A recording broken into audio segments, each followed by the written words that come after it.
Esqueça tudo o que você sabe sobre trânsito e mobilidade. Enquanto o resto do mundo ainda discute a largura de ciclovias ou espera por ônibus atrasados, a China decidiu mudar-se sozinha para o ano de 2050. Imagine carros de 3,5 toneladas que nadam como barcos e trens dentro de tubos de vácuo que humilham aviões comerciais ao atingir 1.000 km/h. Isso não é ficção científica para o próximo século. São 8 máquinas reais que desafiam a gravidade e o atrito agora mesmo. Bem-vindos ao canal Poder da Indústria, onde a física é apenas uma sugestão. Hoje você vai ver como o concreto e o aço se curvam diante da engenharia extrema. Nossa jornada começa no nível do solo, nas artérias de concreto de Wuhan, onde uma revolução silenciosa eliminou o elemento mais perigoso de um veículo, o ser humano. Se você tem medo de motoristas ruins, pergunte-se: teria coragem de entrar em um carro onde o banco do motorista está vazio? O Apollo Go implantou a maior frota de táxis robô do planeta. Você chama o carro pelo aplicativo, a porta destrava e, ao entrar, assiste ao volante girar sozinho, manobrando pelo caótico tráfego chinês com uma precisão cirúrgica que nenhum humano conseguiria replicar. Estamos falando de máquinas equipadas com mais olhos do que uma mosca. Câmeras de alta resolução, radares e sensores LiDAR criam um mapa tridimensional do mundo em tempo real. Eles detectam obstáculos a centenas de metros, mesmo na escuridão total. O mais impressionante é a escala disso. Não são protótipos em pistas fechadas. São milhares de viagens diárias. A China transformou a direção em um fluxo de dados puro. O motorista do futuro é um algoritmo blindado que nunca se cansa. Mas quando o asfalto fica lotado, a engenharia sobe. Eles não construíram apenas um viaduto. Transformaram o transporte público em adrenalina pura. Conheçam o Photon, algo que parece ter saído de um filme futurista. Imagine um trem que não corre no chão, mas fica pendurado no céu, agarrado a um único trilho superior. O detalhe que faz o estômago revirar: o chão é feito inteiramente de vidro transparente.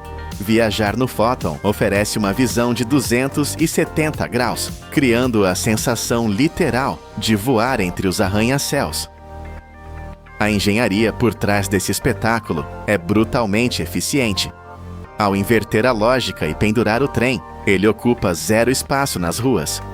O sistema usa condução autônoma de ponta, eliminando erros. Enquanto outras cidades cavam túneis escuros e caros, esta solução transforma a ida ao trabalho em uma experiência cinematográfica sobre o tráfego. Voar sobre o tráfego é elegante, mas o que acontece quando o ambiente se torna hostil? Quando a estrada desaparece sob metros de água? A resposta chinesa é o Yangwang U8. Parece um SUV de luxo, mas é um monstro de 1.100 cavalos de potência. O que o coloca nesta lista é seu modo de flutuação de emergência. Se você cair em um lago profundo ou enfrentar uma enchente, o carro sela a cabine hermeticamente, desliga o motor e usa suas rodas para navegar na água a 3 km/h. Sim, seu carro de 3,5 toneladas vira um barco. E a loucura mecânica continua em terra firme. Graças a 4 motores independentes, ele pode fazer o giro de tanque. O veículo rotaciona 360 graus sobre o próprio eixo, sem sair do lugar, rasgando o asfalto com força bruta. É o veículo definitivo para o apocalipse, projetado para garantir que nem inundações nem terrenos impossíveis impeçam seu movimento. Esse tanque anfíbio domina a terra e a água, mas o sonho da engenharia sempre foi conquistar o céu pessoalmente. A empresa Xpeng olhou para o carro voador e decidiu criar algo diferente, uma base móvel de operações. O Land Aircraft Carrier é um gigante de 6 rodas com design angular, lembrando um veículo lunar. A mágica acontece quando a traseira se abre. De dentro desse porta-aviões terrestre sai automaticamente um módulo aéreo tripulado para 2 pessoas. É um helicóptero pessoal guardado na mochila de um caminhão. Enquanto você dirige, o sistema carrega o módulo aéreo. Ao chegar em uma montanha remota, basta apertar um botão e o drone gigante se despliega e decola. A produção em massa está marcada para 2026. Em breve, comprar um utilitário virá com o bônus de uma aeronave no porta-malas. É a fusão total entre a robustez off-road e a liberdade da aviação. Mas por que carregar uma aeronave se o próprio carro pode se dividir? O problema físico dos carros voadores sempre foi o peso morto. Hélices atrapalham na estrada e pneus são inúteis no ar. A GAC propôs uma solução modular radical com o GOV. Imagine estar preso no trânsito. A cabine superior libera 6 rotores potentes, desacopla-se do chassi com rodas e decola verticalmente, deixando a base para trás. Enquanto você voa, o chassi autônomo dirige sozinho até uma estação de carga. Quando você pousa, o chassi retorna e se acopla automaticamente à cabine.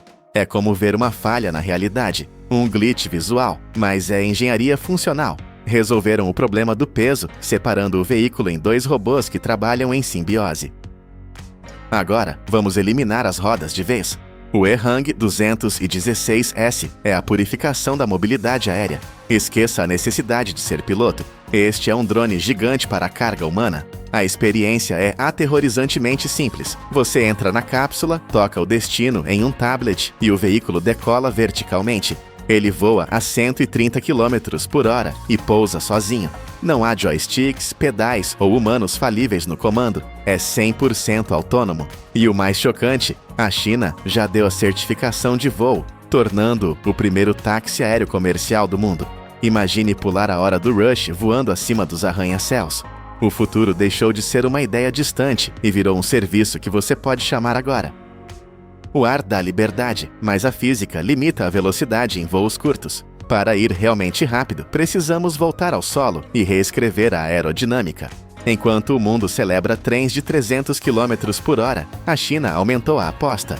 Este é o CR-450, a bala vermelha, projetado para operar a 450 km por hora. Nessa velocidade, o ar se comporta como uma parede de concreto. Cada curva do trem foi desenhada para cortar a atmosfera com violência mínima. Você cruzaria um país inteiro no tempo de um filme. Pequim e Xangai, separadas por mais de 1000 quilômetros, viram vizinhas. É a demonstração de poder tecnológico bruto, fazendo o extremamente rápido parecer câmera lenta. 450 é insano, mas para humilhar a aviação comercial é preciso eliminar o último obstáculo, o atrito do ar. Chegamos ao ápice, o projeto T-Flight da CASIC, o Hyperloop asiático. A meta é quebrar a barreira do som sobre trilhos, atingindo 1000 km por hora. Como fazer isso sem desintegrar? Combinando levitação magnética, que elimina o atrito do solo, com túneis de vácuo, que eliminam o ar. É um trem voando dentro de um tubo gigante onde a atmosfera foi sugada. Em testes, o protótipo já superou 623 km por hora, pulverizando recordes. A ideia é conectar megacidades em minutos. Imagine morar a 2.000 km do trabalho e chegar lá mais rápido do que cruzar o centro da sua cidade hoje. O T-Flight não é transporte, é teletransporte prático forjado em aço. Vimos desde táxis fantasmas até cápsulas de vácuo supersônicas. Isso não é computação gráfica, é a prova de que a ficção científica virou engenharia pura. A China está construindo o amanhã, quilômetro por quilômetro, enquanto o mundo observa. A infraestrutura virou uma rede inteligente e assustadoramente rápida. Agora, a pergunta final. Você confiaria sua vida a um algoritmo a 1000 km por hora em um tubo sem ar? O mundo mudou enquanto você dormia. Eu sou a voz do poder da indústria. Até a próxima viagem ao futuro. Você está olhando para o que parece ser um simples anel de aço, mas não se engane. O valor desta única peça rivaliza com um Mercedes 0 km. Ela suporta 88 mil libras e, acredite ou não, ela nem sequer é redonda. Bem-vindo ao mundo onde um erro da espessura de um fio de cabelo pode custar vidas. Vamos descobrir como nasce a roda de trem mais cara do planeta. A indústria de rodas de trem é a espinha dorsal silenciosa de todo o mundo moderno. Para a maioria de nós, uma roda é apenas um círculo de metal que gira, mas por trás dessa simplicidade aparente, existe um negócio global avaliado em mais de 5 bilhões de dólares. Para entender a escala colossal disso, basta olhar para uma única fábrica em Taiwan, na China. Sozinha, ela cospe mais de 2 milhões de rodas a cada ano, uma produção avassaladora que supera a de toda a Europa combinada. Mas aqui está o segredo que pouca gente sabe. A maioria das rodas na Terra é redonda e feita de borracha. As rodas de trem são a exceção rebelde. Elas são 100% aço maciço, sem um único grama de borracha para amortecer o impacto. E o mais chocante, elas não são perfeitamente cilíndricas. Se você olhar de perto, verá que cada roda é moldada como um cone, com uma inclinação precisa de 1:20. Por que isso? Porque enquanto o aço carrega cargas brutais, essa forma cônica guia o trem, permitindo que ele faça curvas sem descarrilar. É um design enganosamente simples, mas inegavelmente genial. No entanto, a jornada dessa peça de engenharia não começa em uma fábrica limpa e organizada. Ela começa no caos, nas profundezas da Terra, sob camadas de rocha que têm milhões de anos de idade. É lá que o minério de ferro, a alma do aço, dorme em silêncio. Para alcançá-lo, não basta cavar. Engenheiros precisam perfurar centenas de buracos na rocha sólida, cada um com quase 66 pés de profundidade. A precisão aqui é vital. O desvio permitido não é maior que 1 polegada. Por que tanto rigor? Porque esses buracos abrigarão explosivos industriais poderosos. A detonação não é aleatória. É uma sinfonia de destruição controlada, com atrasos medidos em milésimos de segundo. Quando o botão é apertado, uma única explosão rompe mais de 110 milhões de libras de rocha. É como derrubar uma parede geológica inteira de uma só vez. Quando a poeira finalmente baixa e o eco da explosão desaparece, caminhões de transporte massivos, verdadeiros monstros mecânicos, entram em cena para mover o minério. Cada carga que eles transportam carrega o potencial para forjar mais de 120 rodas de trem. Mas não pense que podemos pegar essa rocha e fazer uma roda imediatamente.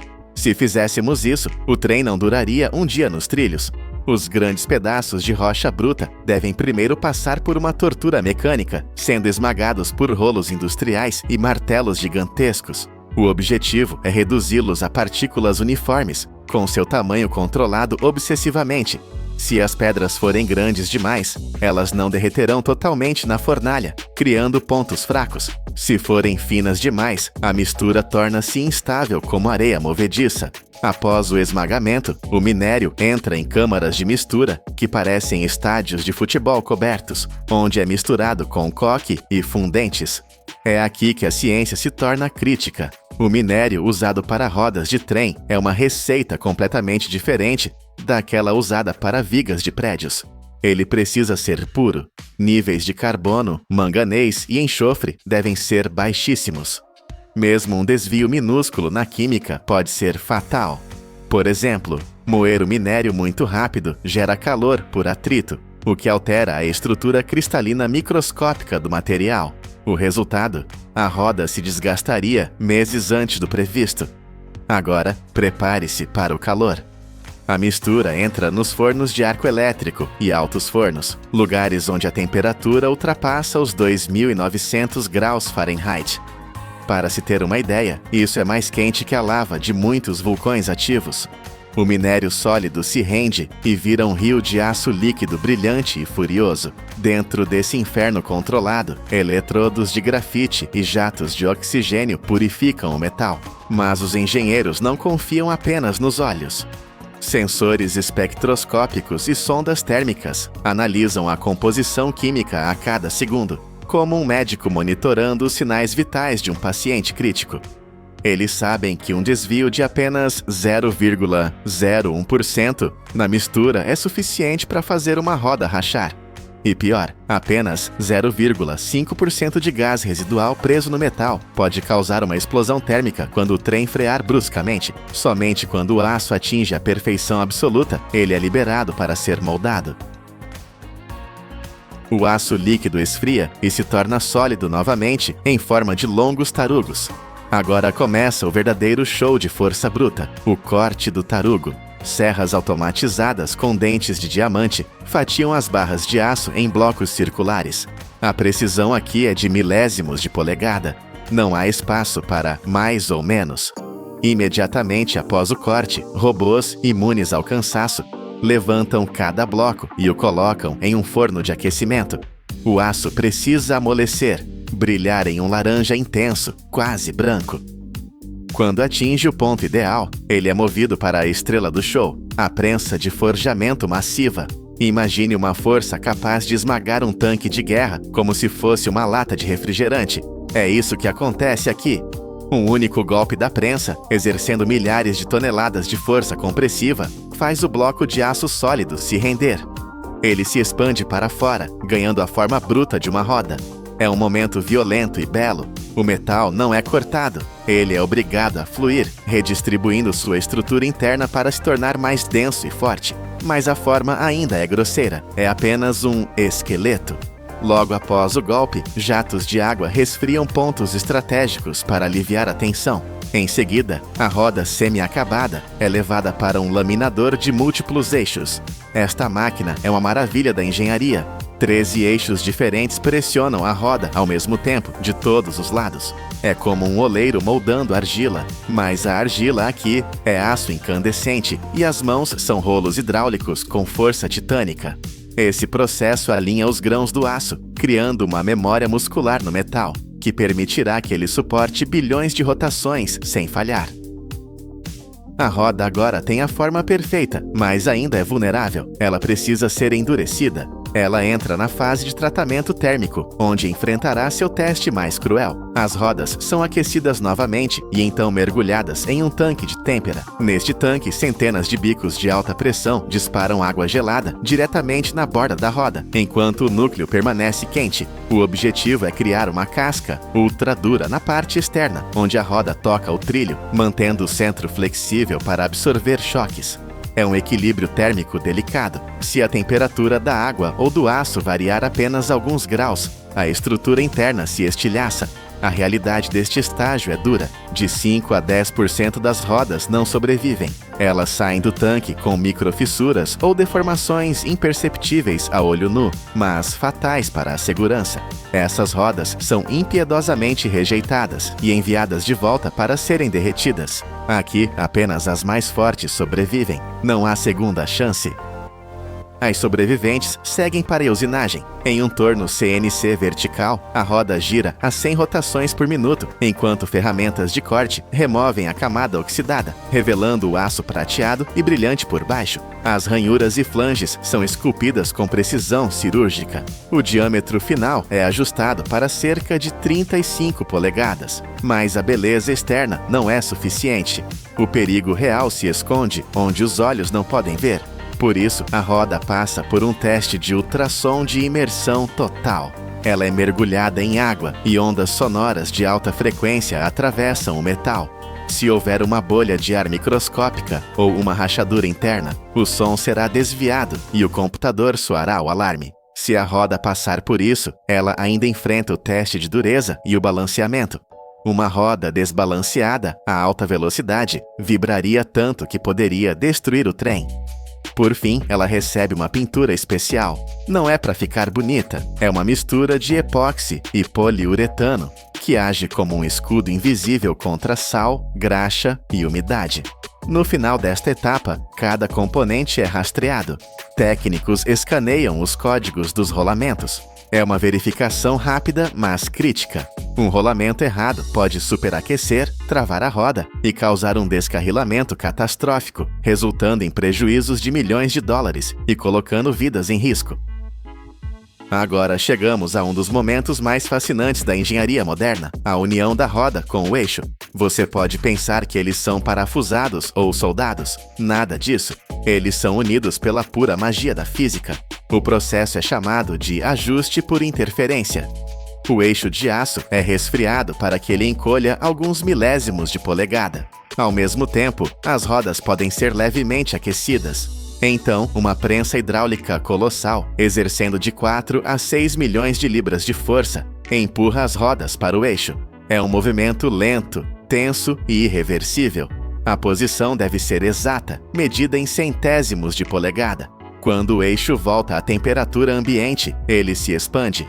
Ele agarra a roda com uma força de atrito tão brutal que nada consegue separá-los. Sem parafusos, sem solda, sem cola. Apenas metal contra metal, unidos por uma força inquebrável que suportará dezenas de toneladas por décadas. Após a montagem, lasers verificam a concentricidade e sensores simulam cargas extremas, garantindo que o conjunto funcione perfeitamente no mundo real. Só então o código de identificação é gravado a laser na borda, o passaporte vitalício da roda. A roda está pronta, mas ela precisa de um corpo. Entramos nos salões de montagem, onde o truck ou bode é construído. Esta é a estrutura que age como as pernas do trem. O conjunto de rodas é baixado na estrutura por guindastes aéreos. Amortecedores hidráulicos e molas gigantes são instalados para garantir que o trem deslize suavemente. Acima disso tudo, o enorme motor a diesel é instalado. Ele é o coração da besta. Mas aqui está o detalhe interessante. O motor a diesel não move as rodas diretamente. Ele gira um alternador que cria eletricidade. Essa eletricidade alimenta os motores de tração montados lá embaixo, no bogie.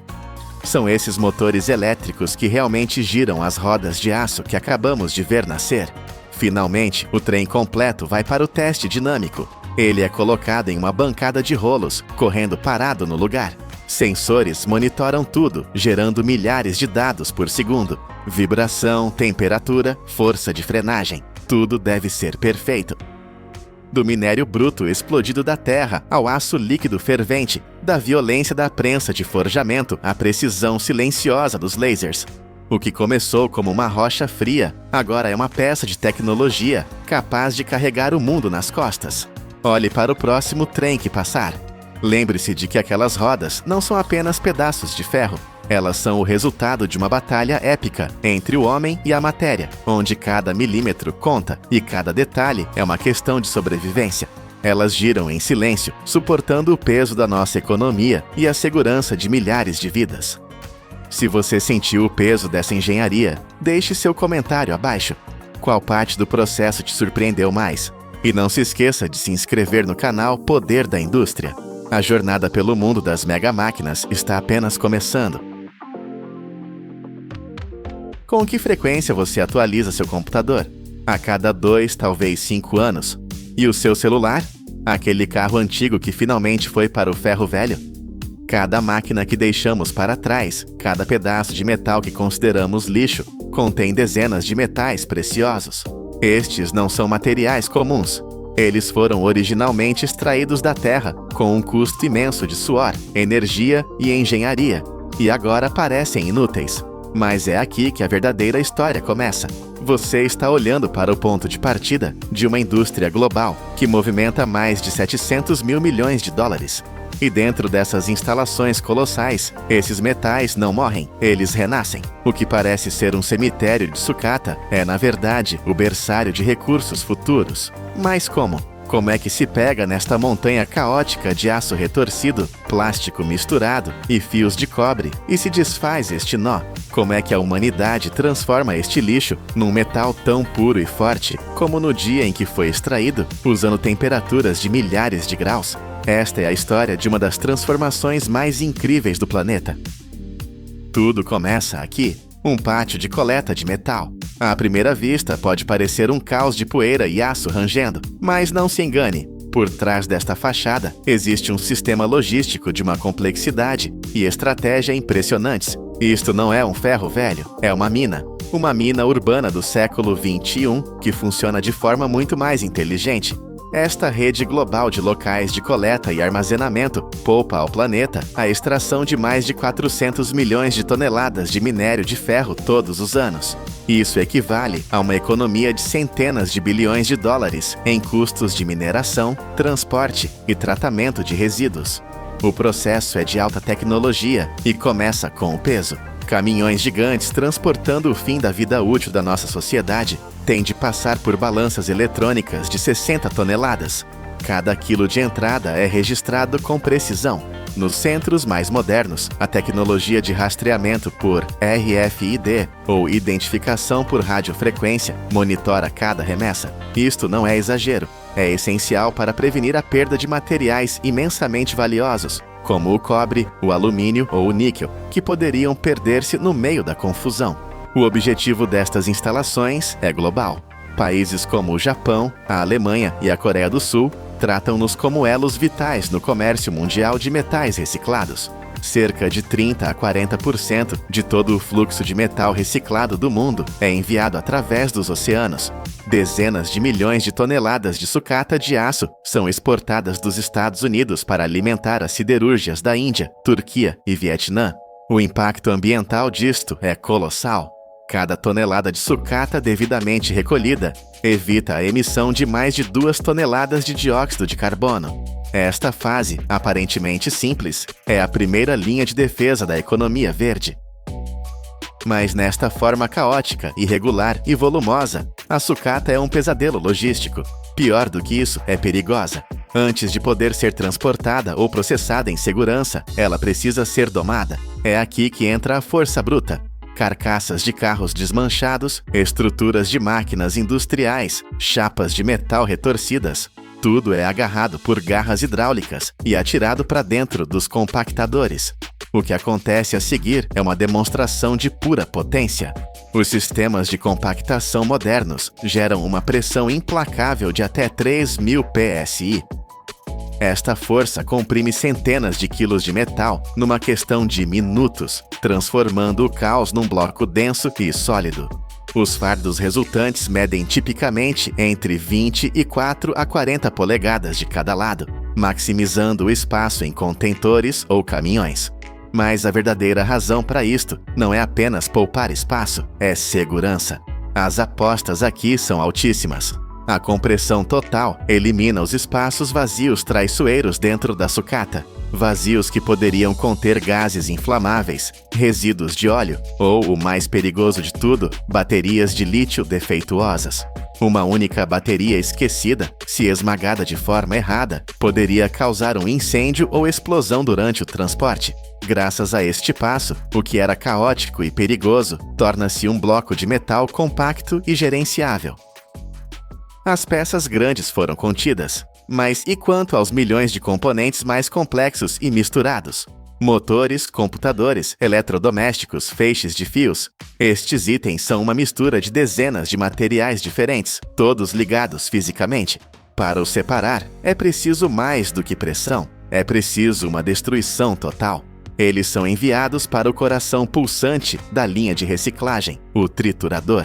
Dentro da câmara de esmagamento, martelos de aço pesado, girando a velocidades vertiginosas, de 50 a 2.000 rotações por minuto, atingem a sucata repetidamente. O som é ensurdecedor.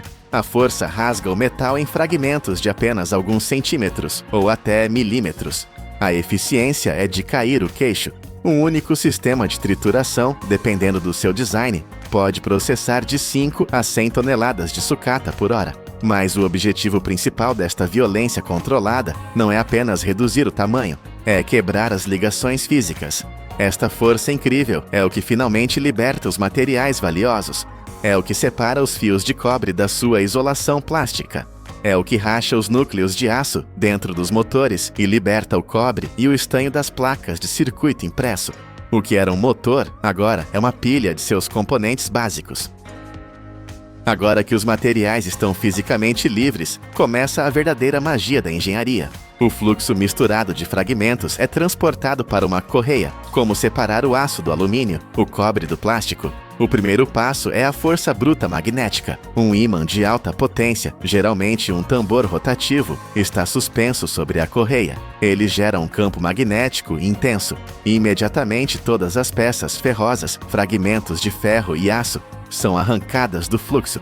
Elas são literalmente puxadas para cima, contra a gravidade, e desviadas para um contentor separado.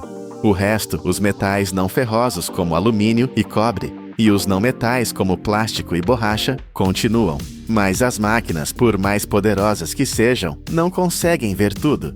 É aqui que as apostas sobem novamente e o filtro mais preciso de todos entra em ação: o ser humano. Sob iluminação intensa, os trabalhadores operam em linhas, os seus olhos treinados e mãos rápidas fazendo o que nenhum sensor consegue fazer com tanta adaptabilidade.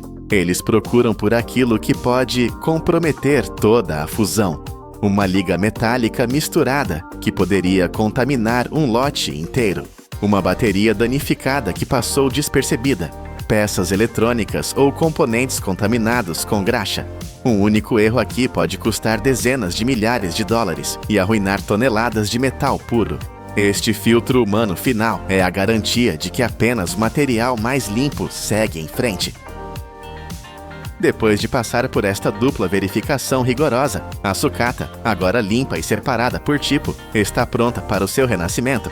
É aqui que ela enfrenta o fogo. Dependendo do material, ela é enviada para fornos diferentes.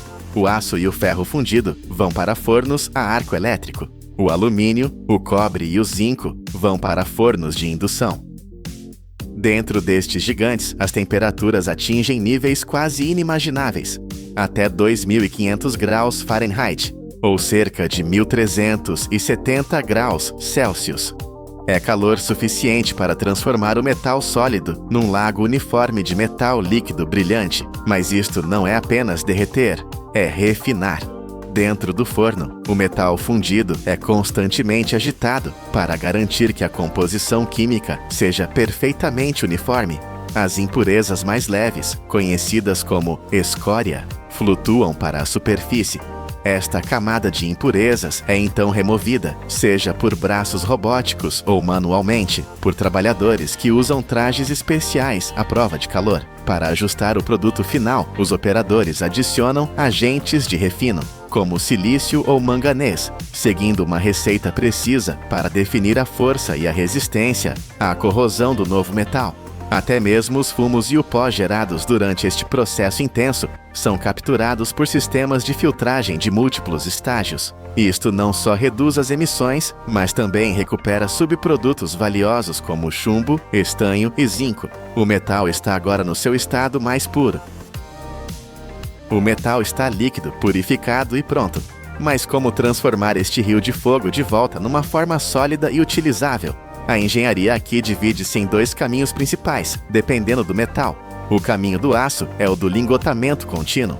É o padrão da indústria para a produção em massa. O aço fundido é derramado de forma constante num molde de cobre, que é intensamente resfriado com água. Isto é genial. O aço começa a solidificar-se de fora para dentro, formando uma casca sólida, enquanto o núcleo ainda está líquido. Esta fita de aço semissólida é então puxada para baixo por uma série de rolos que a guiam e apoiam enquanto ela se solidifica completamente. O resultado são formas longas e contínuas, tarugos, quadrados, placas, planas ou bloco para forjamento.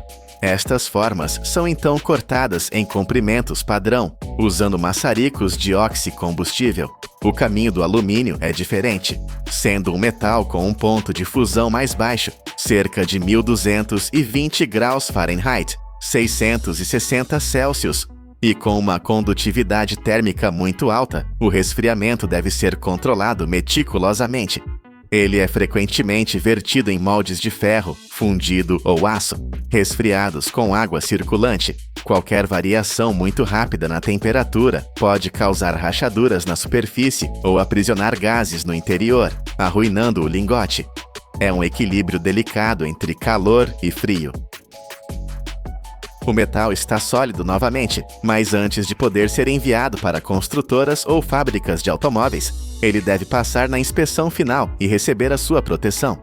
As bordas irregulares dos lingotes de alumínio são aparadas. Cada peça é inspecionada visualmente para detectar microfissuras. Depois, vem a proteção contra o seu inimigo natural, a oxidação. Os lingotes ou bobinas são embrulhados em papel especial tratado com óleo anti-oxidação ou em filme plástico PE termoencolhível. Isto protege as superfícies limpas contra a umidade e o pó durante o transporte. Finalmente, cada pacote recebe a sua identidade. Uma etiqueta de alumínio gravada a laser ou um código QR é afixado. Isto não é um simples rótulo, é um passaporte de rastreabilidade completa. Ele contém o número do lote, a composição exata da liga, a data de produção, a linha de produção e todos os padrões de qualidade internos. Os feixes de vergalhões de aço são firmemente amarrados com cintas de aço galvanizado. As bobinas de aço laminado são envoltas em papel resistente à ferrugem. O que era sucata caótica é agora um produto industrial de alta tecnologia. totalmente rastreável e pronto para o seu próximo ciclo de vida. Mas você sabia? Esta indústria não só recicla metal, ela recicla energia. Pátios de reciclagem bem geridos podem reduzir o lixo sólido e as emissões tóxicas em até 70% em comparação com os aterros sanitários. Você sabia que cada tonelada de aço reciclado poupa mais de 2 toneladas de emissões de CO2? E que alguns daqueles trituradores são tão potentes que podem processar 100 toneladas de sucata numa única hora? Voltamos a pensar naquele computador antigo, naquele carro que chegou ao fim da linha. De fragmentos que pareciam ter alcançado o fim definitivo de suas vidas, a indústria de reciclagem de metais forjou uma jornada completamente nova. Cada lingote de alumínio fundido e cada bobina de aço laminado que sai destas fábricas é mais do que apenas um produto. É a prova de que os materiais podem ser revividos. É um testemunho do que acontece quando a engenhosidade humana e a tecnologia se unem. O aço e o alumínio não são apenas renascidos. Eles tornam-se mais uma vez a espinha dorsal de milhões de estruturas modernas, prontos para construir o nosso futuro. Imagine 15 grandes pirâmides de Gizé, não feitas de pedra, mas preenchidas até o topo com um lodo tóxico e negro. Nos últimos 10 anos, 198 milhões de libras de petróleo foram derramadas nos nossos oceanos. Quando o navio MT Solar afundou, levando consigo uma carga mortal, a humanidade descobriu uma verdade aterrorizante. Nossas tecnologias de bilhões de dólares falharam. A salvação não veio de robôs futuristas, mas do lixo que jogamos fora. Como o cabelo humano e a casca de coco humilharam a engenharia moderna. Bem-vindos ao poder da indústria. Para entender o peso dessa crise, precisamos olhar para o abismo. Era 11 de agosto de 2006. O petroleiro MT Solar 1, carregado pela Petron Corporation, navegava pelas águas das Filipinas. Mas ele carregava mais do que combustível. Carregava uma bomba relógio ambiental. Devido à idade avançada e ao peso excessivo, o gigante de aço sucumbiu. Ele mergulhou 3.000 pés para a escuridão do fundo do mar. O impacto foi devastador. O navio liberou 550 mil galões de óleo bunker. Não estamos falando de gasolina comum que evapora. O óleo bunker é espesso, pesado, um veneno viscoso usado em navios industriais. Para visualizar isso, imagine 840 piscinas de quintal cheias de alcatrão líquido. Esse volume colossal transformou o paraíso da ilha de Guimaras em um inferno negro. Esta ilha, famosa mundialmente por suas mangas doces e praias de areia branca, viu suas águas cristalinas morrerem. A mancha cobriu 3.700 acres de ecossistema. Florestas de mangue, vitais para a vida marinha, foram sufocadas.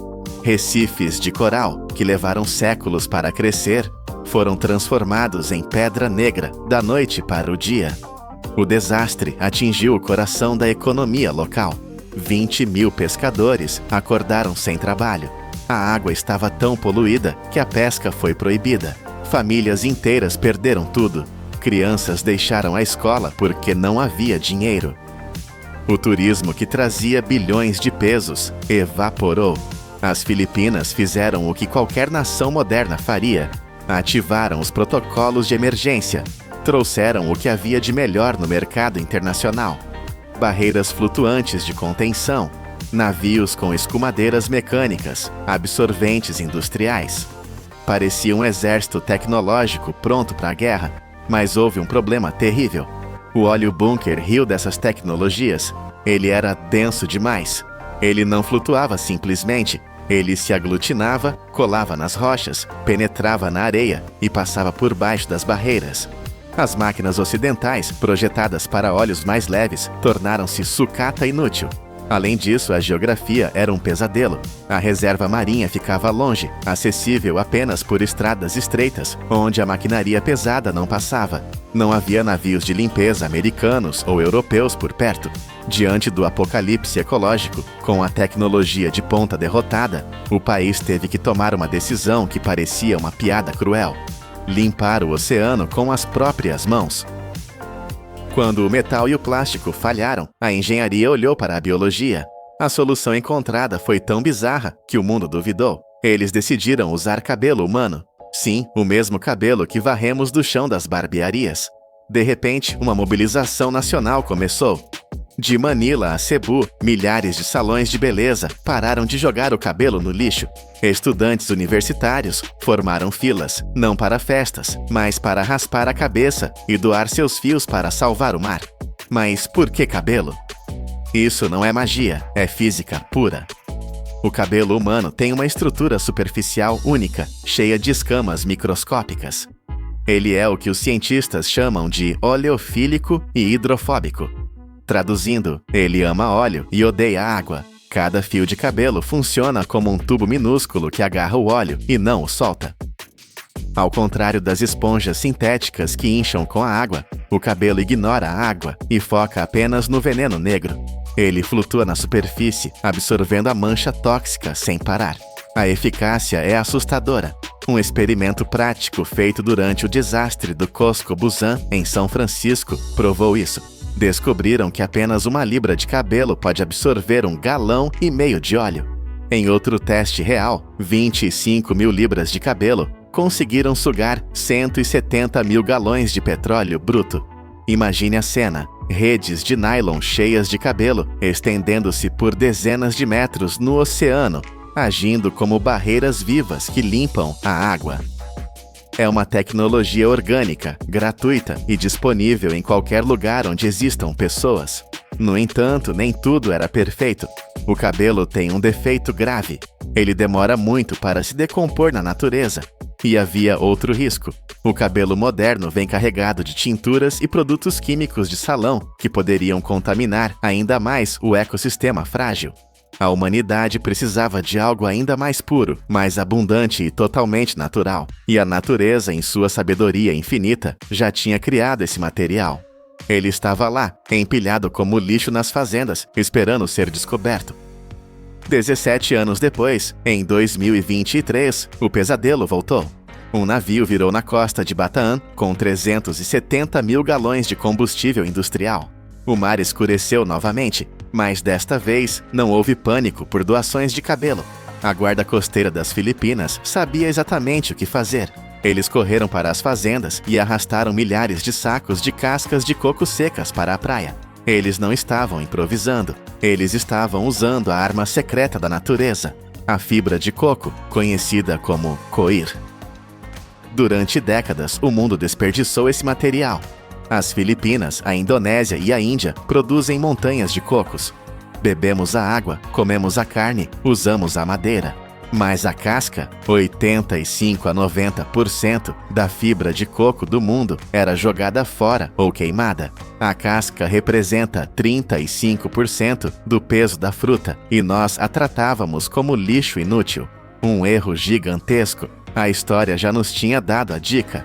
Na Segunda Guerra Mundial, os exércitos chamavam isso de fibra dourada. Eles usavam coco para fazer redes de camuflagem e coletes salva-vidas, porque descobriram que ele não apodrece na água salgada. A ciência moderna colocou a fibra de coco no microscópio e o que viu foi revolucionário. 45% da sua estrutura é lignina.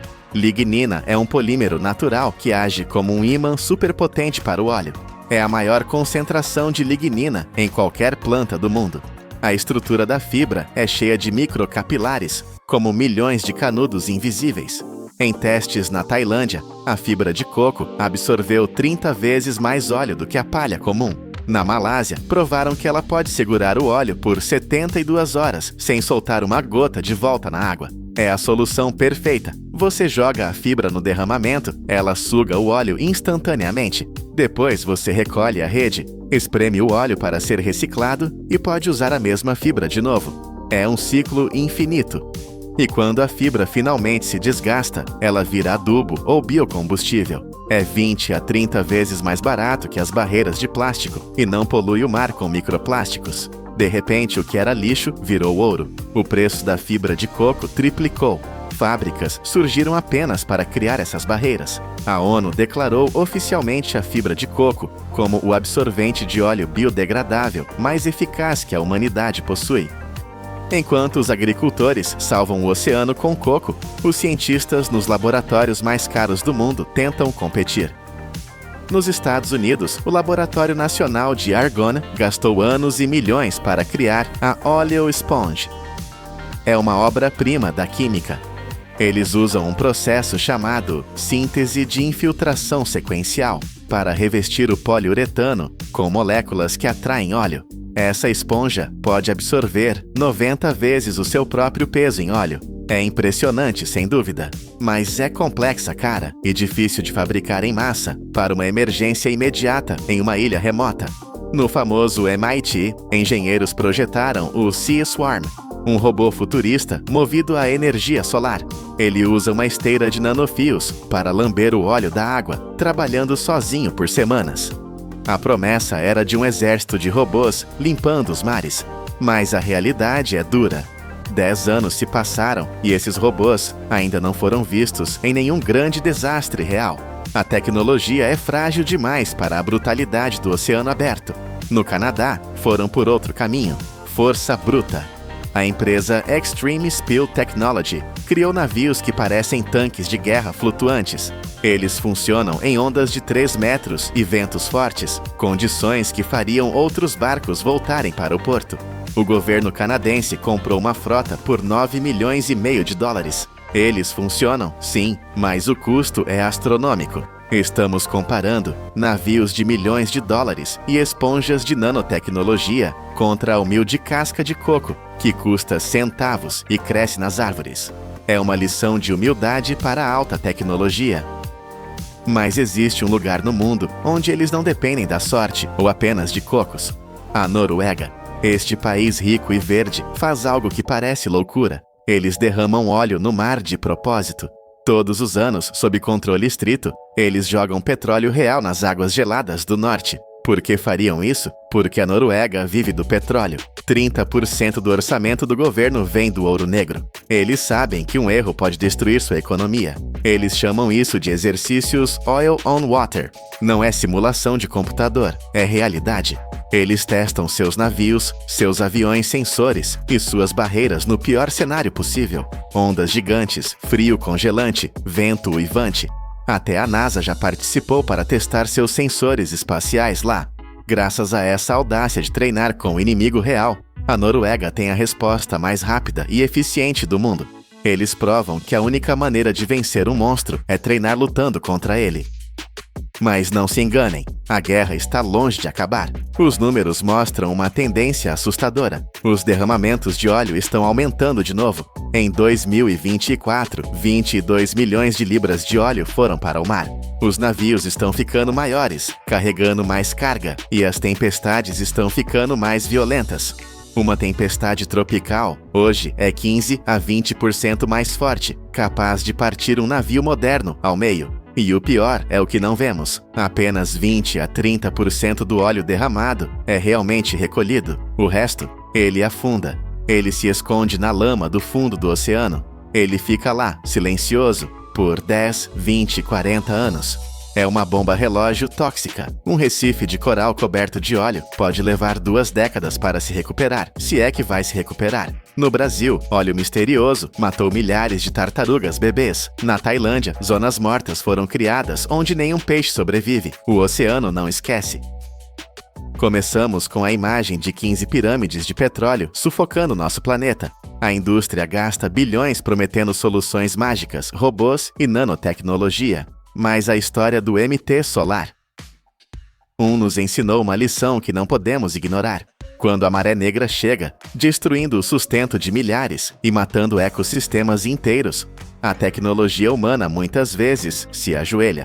E quem nos levanta? A própria natureza. A simples fibra de um coco, que considerávamos lixo, tornou-se nosso escudo mais forte. O cabelo que cortamos e jogamos fora tornou-se a rede que salva a vida marinha. É uma ironia poética e poderosa. Quando a humanidade fere a Terra com seu progresso industrial, é a Terra que estende a mão com a cura. Talvez o futuro da indústria não seja apenas construir máquinas maiores, mas aprender a usar a sabedoria silenciosa que cresce nas árvores e vive em nós. O verdadeiro poder da indústria é trabalhar com a natureza, não contra ela. Imagine que você está preso no trânsito. O calor sobe do asfalto. O tempo passa, mas você não espera. Você aperta um botão e, de repente, seu carro se rasga fisicamente em dois. O chassi continua no chão, mas a cabine com você dentro dispara verticalmente para o céu, deixando as rodas para trás. Isso não é um filme, é o Gati-Gov, uma máquina real que acaba de quebrar a física do transporte. Hoje, no canal Poder da Indústria, vamos ver o momento exato em que a humanidade parou de rolar e começou a caminhar, nadar e voar com máquinas que pensam. Mas antes de conquistarmos os céus, a engenharia precisou vencer uma guerra brutal aqui no chão. Existem lugares na Terra onde estradas não existem, onde a lama engole caminhões inteiros e o gelo quebra o aço. Para sobreviver aqui, nasceu o Sherp. Esta não é apenas uma caminhonete off-road, é uma fortaleza móvel. O segredo de sua invencibilidade não está em um motor complexo, mas na genialidade de seus pneus gigantescos de baixa pressão. Eles são tão enormes que funcionam como flutuadores. Imagine chegar à beira de um lago gelado ou de um pântano profundo. Qualquer outro veículo afundaria em segundos. O Sherp não. Ele entra na água e continua dirigindo, flutuando como um navio inafundável. Seus pneus agem como pás de hélice, empurrando toneladas de água para trás. Ele encara obstáculos verticais de 70 centímetros de altura e os devora como se fossem pequenas pedras. Seja no calor infernal de 40 graus ou no frio mortal de menos 40, essa máquina avança implacável. É a prova de que a força bruta, quando usada com inteligência, pode dominar qualquer elemento da natureza. Mas se o Sherp vence pelo tamanho colossal, o próximo desafio da engenharia foi vencer pela leveza extrema. A neve profunda é um dos maiores inimigos da velocidade. Veículos tradicionais precisam ser pesados e barulhentos para cortá-la. Mas a Moon Bike mudou as regras do jogo com um minimalismo radical. Ela pesa apenas 45 quilos. Isso é 3 vezes menos que qualquer moto de neve que você já viu. É tão leve que um único homem pode levantá-la. Enquanto motores a combustão rasgam o silêncio da floresta e espantam a vida selvagem, a Moon Bike é um fantasma elétrico. Ela desliza em silêncio absoluto. Isso permite operações de resgate em áreas onde o som de um motor poderia causar uma avalanche mortal. A engenharia aqui é híbrida. Uma esteira traseira morde a neve com força bruta para tração, enquanto um esqui dianteiro garante a precisão de um bisturi. Ela não luta contra a neve, ela flutua sobre a superfície branca. É a união perfeita entre a potência elétrica e a física da leveza. No entanto, existem terrenos onde nem rodas gigantes nem esquis conseguem passar. Lugares onde a única solução é copiar a própria biologia. Para escalar montanhas de pedra irregular e subir degraus de concreto em ruínas, a indústria parou de olhar para os carros e começou a olhar para os animais. O resultado é o Kawasaki Bex. Não chame isso de veículo. Isso é um organismo mecânico de 4 patas. Ele é alimentado por um coração de 1.500 cilindradas, mas em vez de gasolina, ele pode queimar hidrogênio, deixando para trás apenas vapor d'água puro. Suas pernas mecânicas possuem uma suspensão independente em cada joelho. Isso permite que ele imite a musculatura de uma cabra montanhesa. Ele sente o terreno. Se uma pata pisa em falso, as outras 3 compensam instantaneamente para manter a carga estável. Ele pode se agachar para passar sob obstáculos, caminhar com cuidado sobre escombros instáveis e trotar em terreno plano. Essa máquina prova que o futuro do transporte pesado não rola sobre eixos fixos. Ele caminha, adaptando-se ao solo como um ser vivo. E se uma máquina pode andar como um animal, o próximo passo lógico seria fazer com que ela sentisse lealdade pelo seu dono. A Yamaha decidiu apagar a linha entre ferramenta e amigo com a Motoroid 2. Esqueça tudo o que você sabe sobre pilotagem. Uma moto comum cai se você soltá-la, a gravidade a vence. Mas esta máquina possui um ouvido interno digital, um sistema de giroscópios ativos que a mantém perfeitamente vertical, parada, sem nenhum apoio. É uma visão que desafia o cérebro, 2 rodas paradas e a moto imóvel como uma estátua. Mas o verdadeiro choque acontece quando você se aproxima. Câmeras com inteligência artificial escaneiam seu rosto. A moto te reconhece. Ela liga seus sistemas e fisicamente se inclina em sua direção, movendo seu chassi como um cachorro cumprimentando o dono. Ela não tem guidão. Você não a dirige, você coopera com ela. Sensores táteis leem a pressão do seu corpo e a moto vira antes mesmo de você pensar em virar. É uma fusão cibernética. Homem e máquina se tornam um só. Manter o equilíbrio em duas rodas com a ajuda de computadores é incrível, mas a próxima máquina faz algo suicida. Ela coloca uma vida humana em apenas uma roda a velocidades insanas. O InMotion V13 Challenger é a prova de que a engenharia pode transformar um brinquedo em uma arma de transporte urbano. Estamos falando de um monociclo elétrico capaz de atingir 97 km/h. Imagine viajar nessa velocidade, equilibrado em um único ponto de contato com o asfalto. É uma dança perigosa com a física. O motor elétrico gera um torque tão monstruoso que ele pode subir ladeiras de 45 graus, inclinações onde carros comuns falhariam. Mas a velocidade não é nada sem controle. Por isso, a suspensão a ar aqui não é conforto, é sobrevivência. Ela absorve impactos que a quase 100 por hora lançariam o piloto para longe. Você se torna o chassi da máquina. Você acelera inclinando o corpo para frente, confiando que o computador vai manter a roda girando rápido o suficiente para você não cair de cara no chão. Nós conquistamos a terra, a neve, as rochas e o asfalto. Agora, a engenharia volta seus olhos para o fundo do mar. O Ring Speed Scuba transformou a fantasia dos filmes de espionagem em engenharia real. Este é o primeiro carro do mundo capaz de mergulhar de verdade. Ele dirige na estrada, entra na água, flutua e então submerge completamente até 10 metros de profundidade. Mas a engenharia teve que enfrentar um inimigo mortal, a pressão da água. Se a cabine fosse fechada como em um carro normal, a pressão da água a 10 metros esmagaria os vidros ou exigiria uma blindagem de aço tão pesada que o carro afundaria para sempre. A solução genial? Deixar a água entrar. O carro é conversível. Você dirige molhado, respirando através de um sistema de mergulho embutido no próprio carro. Motores elétricos blindados giram hélices silenciosas, permitindo que você voe sob as ondas entre os peixes, com zero emissões. Mas sair da terra para a água não é o limite final. O sonho supremo sempre foi olhar para cima e se libertar do solo. O céu sempre foi exclusivo para pilotos treinados, mas o Jetson One chegou para democratizar o voo. Esqueça licenças complexas. Esta máquina transforma seu quintal em um aeroporto. É uma estrutura de alumínio aeroespacial e fibra de carbono que pesa apenas 86 quilos. Leve, mas incrivelmente forte. 8 motores elétricos potentes garantem o que chamamos de redundância. Isso significa segurança. Se um motor falhar lá em cima, os outros assumem a carga e você continua voando. E se o impensável acontecer? Um computador balístico dispara um paraquedas de emergência em fração de segundos, salvando a máquina e você. Ele voa por 20 minutos a 100 km/h. O trânsito, com suas buzinas e estresse, torna-se algo pequeno e distante lá embaixo. Mas o Jetson te obriga a deixar o carro na garagem. E se o carro pudesse se transformar para te dar o melhor dos dois mundos?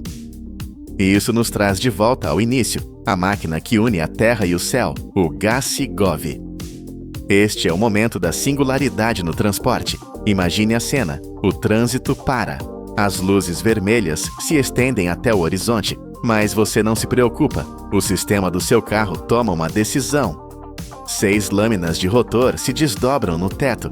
Travas hidráulicas se soltam. Silenciosamente, a cabine onde você está sentado se separa do chassi. Você decola verticalmente. Enquanto você voa livre sobre o caos urbano, a parte de baixo, as rodas, não fica inútil. Ela ativa seu modo autônomo. O chassi dirige sozinho até a estação de recarga mais próxima ou busca outra cabine que precise de rodas. É um ecossistema modular perfeito. Você nunca espera. A barreira entre o céu e a terra foi dissolvida. De bestas mecânicas que caminham sobre hidrogênio imitando a vida, até cápsulas que se dividem no ar para escapar do trânsito, testemunhamos hoje o fim da era passiva da humanidade. Nossos veículos deixaram de ser ferramentas de metal frio. Eles agora são extensões inteligentes de nossa vontade. Eles nadam, escalam paredes de rocha e voam sozinhos. A pergunta que fica não é se a tecnologia existe. Nós acabamos de provar que ela é real. A pergunta é: você está pronto para entregar o controle e confiar sua vida a uma máquina que conhece o caminho melhor do que você? O futuro já estacionou na sua garagem. Você já tentou imaginar o silêncio absoluto descendo sobre as fábricas do mundo? Tente visualizar linhas de montagem colossais paralisadas, motores gigantescos cessando o seu rugido e edifícios inteiros oscilando perigosamente ao vento. O sistema industrial global entraria em colapso instantâneo. E a causa desse cenário apocalíptico não seria uma guerra ou um vírus digital, mas a ausência de uma peça de metal menor que a unha do seu dedo mínimo. Como é possível que a nossa civilização inteira, com seus arranha-céus e jatos supersônicos, dependa da integridade de algo tão pequeno e aparentemente insignificante? Estamos falando de uma indústria que movimenta mais de 100 bilhões de dólares por ano, sustentada por um componente que a maioria ignora. Anualmente, a humanidade consome mais de 2 trilhões de parafusos. Se somássemos o peso dessa produção, teríamos o equivalente a milhares de aviões comerciais empilhados. Mas não se engane pelo tamanho. Um desvio na fabricação não maior que a fração de 1/1000 de polegada pode transformar este pequeno objeto em um perigo oculto, causando falhas muito mais graves do que a maioria das pessoas jamais esperaria. Para entender esse poder notável, vamos desmontar cada estágio desse processo brutal, revelando como transformamos a poeira da Terra na espinha dorsal da indústria moderna. Bem-vindos ao canal Poder da Indústria. A jornada deste herói invisível não começa em uma oficina limpa e silenciosa, mas a centenas de quilômetros da civilização, em vastas minas de minério de ferro a céu aberto. Aqui, a escala é tão imensa que os humanos parecem formigas. Camadas de solo são removidas por escavadeiras hidráulicas titânicas para expor o corpo do minério. Enormes perfuratrizes rotativas abrem buracos profundos na rocha, onde explosivos industriais são cuidadosamente carregados. Quando a detonação acontece, não é apenas um barulho, é um terremoto controlado que estilhaça formações rochosas sólidas que existiam há milhões de anos. A rocha quebrada é então levantada e carregada em caminhões de transporte gigantescos, verdadeiros monstros sobre rodas capazes de carregar entre 200 e 400 toneladas de material em uma única viagem. O destino é a estação de britagem primária. Trituradores de mandíbula, com força suficiente para mastigar um carro compacto, reduzem o minério a pedaços menores. Em seguida, trituradores de cone refinam ainda mais os fragmentos, garantindo um tamanho uniforme adequado para a próxima fase. Mas o minério virgem não está sozinho. A maioria das usinas siderúrgicas adiciona sucata de aço reciclada à mistura, restos de edifícios demolidos, automóveis aposentados e máquinas industriais desgastadas. Antes de entrar na fornalha, tudo isso é retalhado em pedaços menores para facilitar o derretimento e garantir o controle preciso das proporções da mistura. A pedra fria e o metal retorcido estão prestes a enfrentar o inferno. O minério e a sucata são transportados para a usina siderúrgica e alimentados em altos fornos que operam a temperaturas superiores a 1480 graus Celsius. Isso é mais quente do que a lava expelida por muitos vulcões ativos. Junto com coque e calcário para remover impurezas, a carga sólida se rende ao calor e se transforma em ferro gusa fundido. O metal líquido brilhante é então derramado em um forno conversor, onde oxigênio puro é injetado a uma pressão extremamente alta. Essa tempestade de oxigênio refina a composição química, transformando o ferro bruto em aço de alta qualidade. O aço fundido, agora uma sopa incandescente de potencial industrial, é despejado em moldes de fundição contínua. Ele se solidifica em tarugos quadrados ou planos que irradiam uma luz vermelha intensa, visível a centenas de metros de distância. Assim que atingem a solidez adequada, esses tarugos avançam para a linha de laminação a quente, Cilindros de aço massivos comprimem o metal, esticando-o como se fosse massa de modelar, transformando blocos pesados em barras longas e finas, com seções transversais precisas, até alguns milésimos de polegada. A qualidade do tarugo nesta fase determina diretamente a dureza, a elasticidade e a vida útil de cada parafuso que será feito a partir dele. Mesmo uma variação minúscula na composição do aço pode criar fraquezas ocultas, levando a parafusos que entortam, quebram ou espanam sob o estresse do mundo real. Dependendo do produto final, as fábricas selecionam aço carbono ou aço liga, contendo elementos como boro ou cromo, para garantir resistência à tração ideal.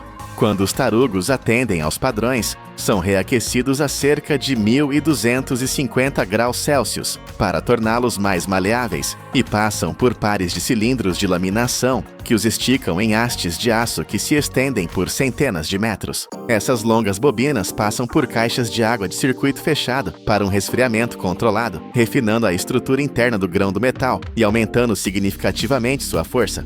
O produto final é uma bobina de fio de aço com uma superfície limpa e diâmetro preciso, pronta para assumir a forma que todos conhecemos. As bobinas de fio de aço chegam à fábrica de parafusos e são montadas em um suporte de alimentação dedicado. O fio é desenrolado continuamente, endireitado e esticado para eliminar qualquer curvatura residual. Imediatamente depois, um sistema automatizado posiciona o fio sob lâminas de corte integradas, fatiando em segmentos curtos com precisão milimétrica. Agora entramos no estágio mais crítico e violento da linha de produção, o cabeçalho a frio. Aqui não há calor, apenas força bruta e velocidade alucinante. É aqui que nasce a cabeça reconhecível do parafuso. Durante o primeiro impacto, a peça bruta é comprimida para formar o pescoço. Imediatamente depois, um golpe ainda mais forte remodela o topo em uma cabeça arredondada ou plana. Se o parafuso exigir uma fenda cruzada, Phillips ou um soquete hexagonal, um punção adicional crava o recesso preciso, onde uma chave de fenda poderá se encaixar. Todo o processo acontece tão rapidamente que o olho humano mal consegue perceber. Cada golpe leva apenas alguns milésimos de segundo. Uma máquina de cabeçalho a frio de médio porte pode produzir de 300 a 600 parafusos por minuto, enquanto linhas industriais maiores atingem velocidades surpreendentes de 1.000 a 2.200 peças por minuto. Imagine uma metralhadora disparando metal. É assim que a máquina cospe milhares de peças a cada 60 segundos, operando continuamente por horas, sem interrupção.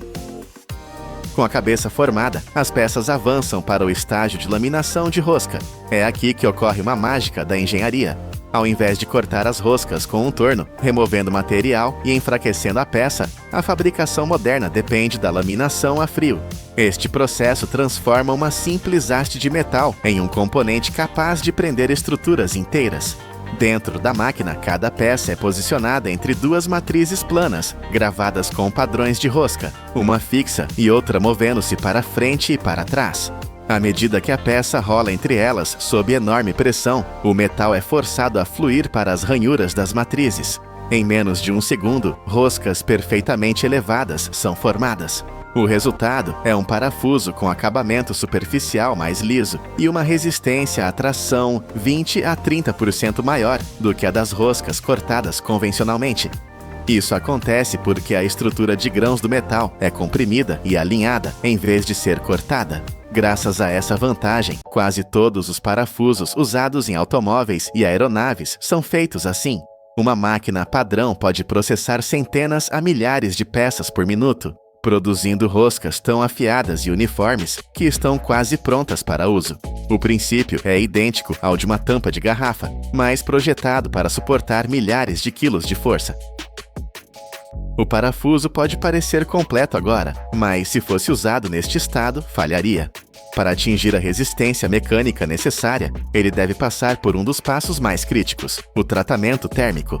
Os parafusos são espalhados uniformemente em uma correia transportadora e alimentados em um forno contínuo. Lá dentro, a temperatura atinge entre 800 e 900 graus Celsius. Esse calor infernal é alto o suficiente para alterar completamente a estrutura interna do aço.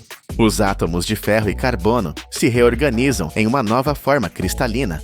Para evitar a oxidação, esse processo ocorre em uma atmosfera controlada.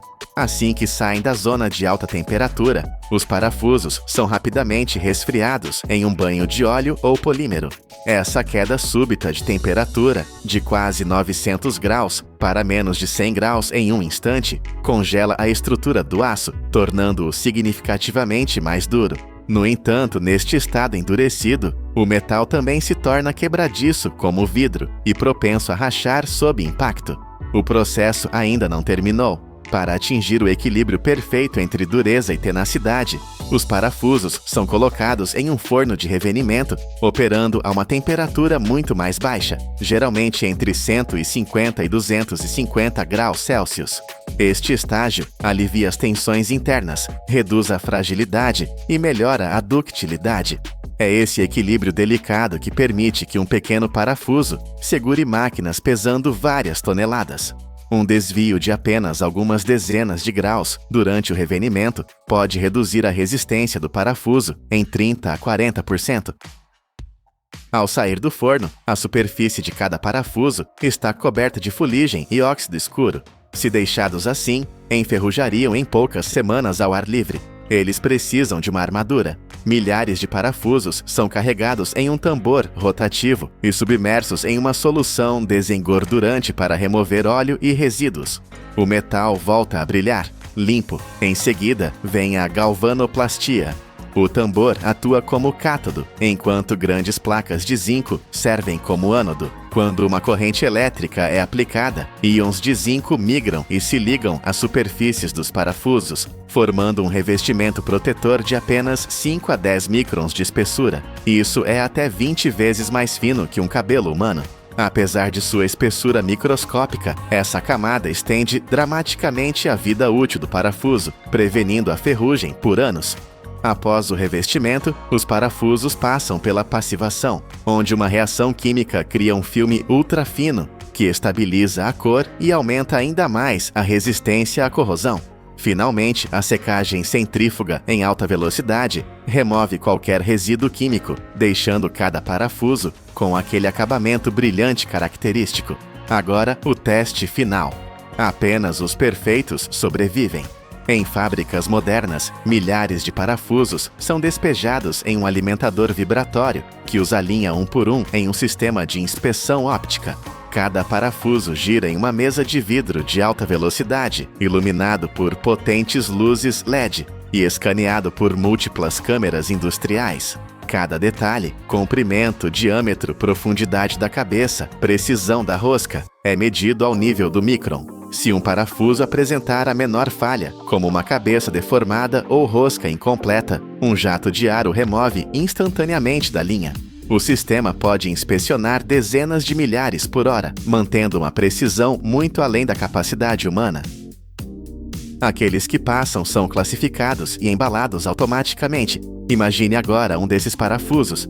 Ele saiu de uma explosão em uma mina, foi derretido a temperaturas vulcânicas, golpeado com força brutal, esmagado em forma de espiral, queimado, congelado e revestido com uma armadura microscópica. Agora, ele cai na palma da mão de um engenheiro aeronáutico. Ele será parafusado na asa de um avião comercial ou na base de uma máquina industrial crítica.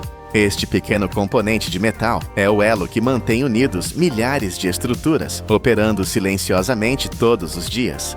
Um único parafuso defeituoso pode paralisar uma linha de produção inteira ou causar uma catástrofe, mas um perfeitamente feito cumpre seu dever por anos. Despercebido, mas indispensável. Ele é o verdadeiro poder da indústria.